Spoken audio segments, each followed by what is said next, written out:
निवांत आणि निर्विकारपणे आपल्याला कधी कधी राहावंसं वाटतो, कसलाही विचार न करता निवांत एकांत.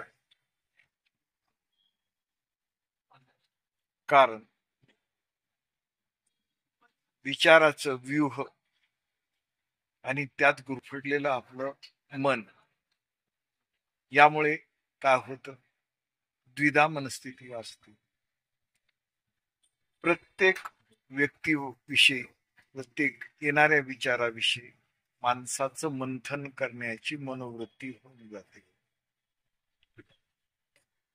निर्विकार जर आपण राहिलं,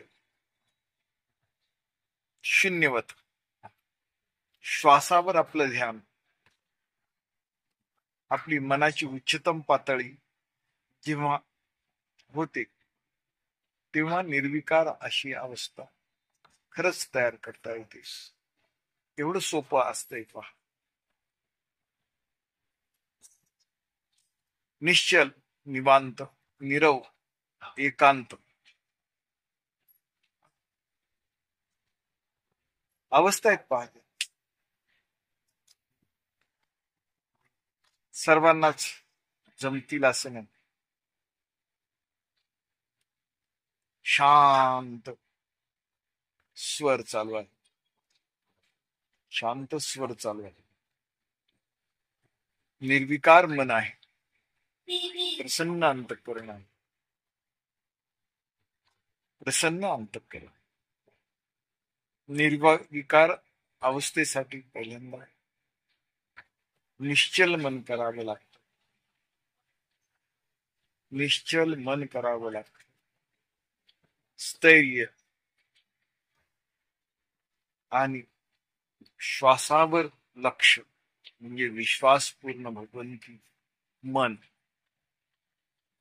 एवढं बस.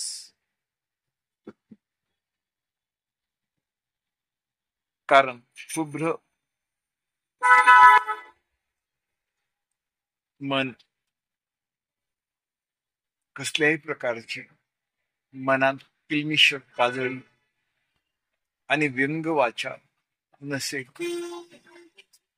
तेव्हा आपल्याला किती आनंददायक वाटतं. यालाच निर्विकार मन म्हणतात. व्यक्ती, वस्तू, व्यंग यावर भाष्य करत जर गेलो तर पाणी ढवळत, तरंग ते निर्माण होतात आणि यातून आपली मानसिकता, मनोआरोग्य बिघडायला कारण होतं. कळलं? निर्विकार मनाची अवस्था. निश्चल मन, निवांत, स्थिर, स्वर चांगला चालू आहे. निरव शांततेचा आनंद किमान 10-5 मिनिट का होईना आपल्या मनाला लावून घेतलेलं ते एक वळण असतं. खरंच जमतं. ध्यान मूलम गुरु मूलम, मंत्र मूलम गुरुवाक्य, ध्यान मूलम गुरु मूलम, मंत्र मूलम गुरुवाक्य, पूजा मूलम गुरुपदम, मोक्ष मूलम गुरुकृपा.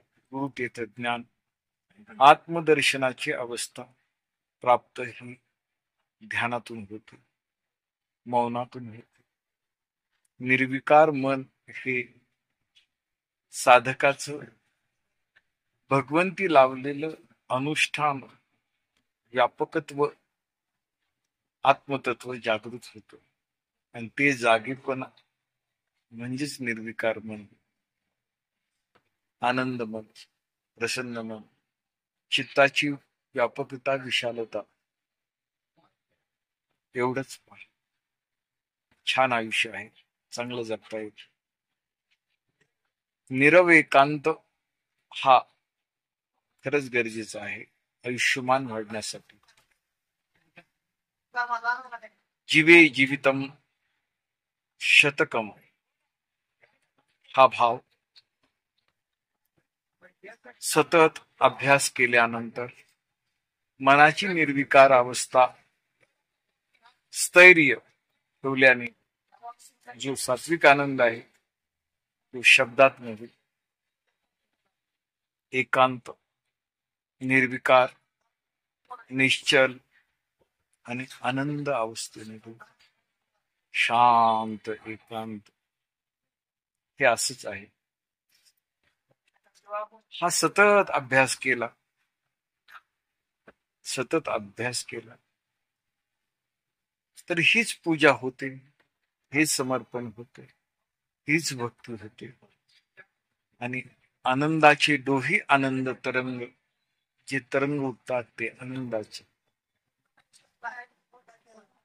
दुःख व्यथा मुक्त जीवन म्हणजेच सच्चिदानंद शिवोहम शिवोहम. धन्यवाद.